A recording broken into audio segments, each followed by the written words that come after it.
Thank you, Speaker. Speaker, there is no doubt that our environment is in a perilous state, and no one has acknowledged this more clearly than the current Minister for the Environment. In the most recent State of the Environment report, it stated that 19 of Australia's ecosystems are on the brink of collapse. And much to the shame of the previous coalition government, in 2021 it hid this report from the public. In December 2022, over 18 months ago now, the current Environment Minister committed to a landmark overhaul of Australia's environment laws, something that was strongly welcomed across my electorate of Mackellar.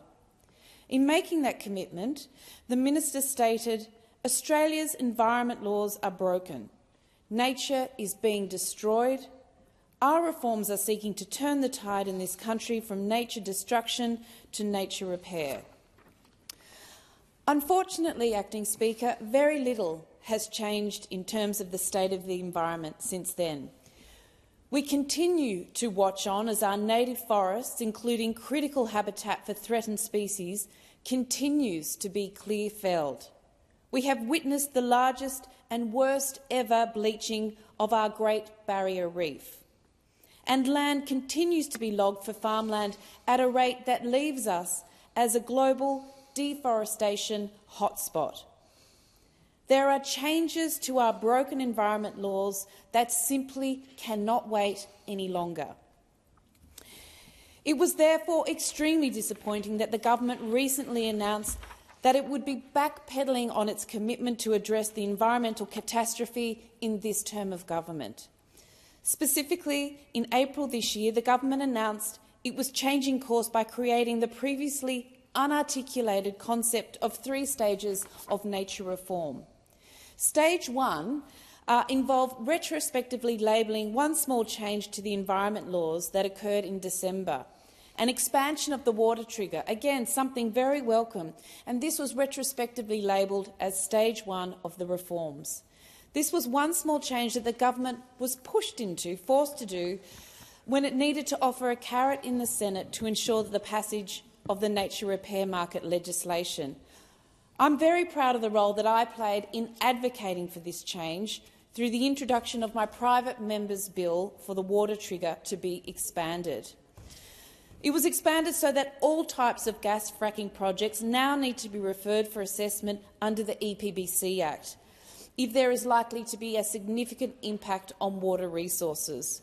We are watching and waiting to see if this is actually going to occur in terms of what is happening with gas fracking projects in the Beetaloo Basin currently. Stage 2. This stage is the Nature Positive Bills, which established 2 new bodies, the Environment Protection Australia and Environment Information Australia, which are the subject of the current debate. I'll talk more about these in a moment, but neither of these bills enact any changes to the broken environment laws themselves. Stage 3 seems to be everything else, including the substantive changes to the environment laws promised to be passed by this government in this term of government. Here we are talking about the introduction of national environmental standards, improvements to conservation planning and changes to assessment and approval pathways. In other words, the bulk of the necessary reforms. This will be the most important part of the nature positive reforms, and the government has given us no assurance that they will be passed in this term of government as initially promised. However, back to Stage 2, which we are currently debating. With the bills before the House, the government proposes to establish the Environment Protection Australia Agency, the nation's first federal environment protection agency. It will also establish the Environment Information Australia body, tasked with monitoring and measuring our progress towards becoming nature positive. Establishing an EPA is undoubtedly positive and long overdue, and I strongly welcome and commend this move by the government. The environment movement has been calling for a strong regulation and enforcement agency now for decades. Unfortunately, however, the version that the government is proposing with this bill will not create the effective, independent or fit-for-purpose EPA that is required to effectively protect our environment. It is instead a significantly flawed proposal and must be strengthened here in this legislation if the Australian public is to be able to trust that it will both be effective and truly act in alignment with the public interests and expectations to protect Australia's environment.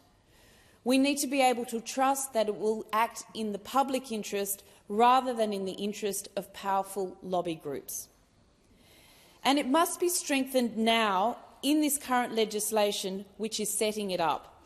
Under the government's bill, the EPA will be headed up by a CEO which will be selected by the minister, appointed by the minister. However, environment groups across the country have made clear that the EPA must be set up in a way that permits it to have far greater independence from the government of the day.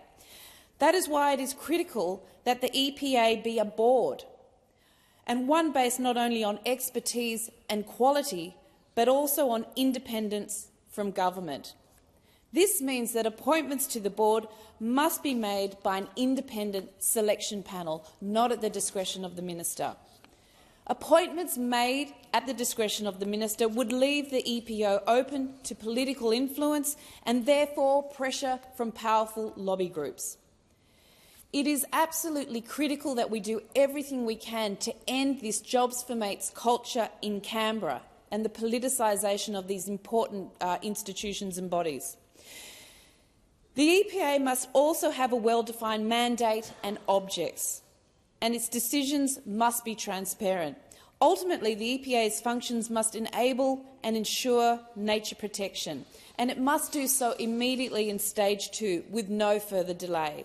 Most critically, the EPA must be responsible for overseeing and assessing regional forestry agreements. Native forest logging undertaken under these agreements is currently exempt from federal environment oversight, completely exempt from our national environment laws. This absolutely must change if the government is to keep its promise of no further extinctions on its watch. I will be bringing amendments to this legislation which would bring an end to the exemptions of regional forestry agreements. Let's look at an example of the destructive conduct which is happening right now and which is perfectly permitted and legal under our current broken environmental laws. This is the clearing of trees, inseparable, of course, from any attempts to protect our threatened species. Over the course of this year and last, in one example only, more than 670 hectares of land was bulldozed in a region not far from Gladstone in Queensland. That land was cleared for beef pasture, but with an area that was mapped as habitat for 37 EPBC-listed species, including the koala, the northern quoll and the greater glider. In addition, in 2023, over 270 hectares was bulldozed in the Banana Shire for, again, beef pasture. It had been mapped as habitat for 45 EPBC-listed species, again including the ones I listed above. These areas of land were able to be cleared through a continuous land use exemption in the current EPBC Act. The debate is interrupted in accordance with Standing Order 43. The debate may be resumed at a later hour, and the member will be granted leave to continue speaking when the debate is resumed.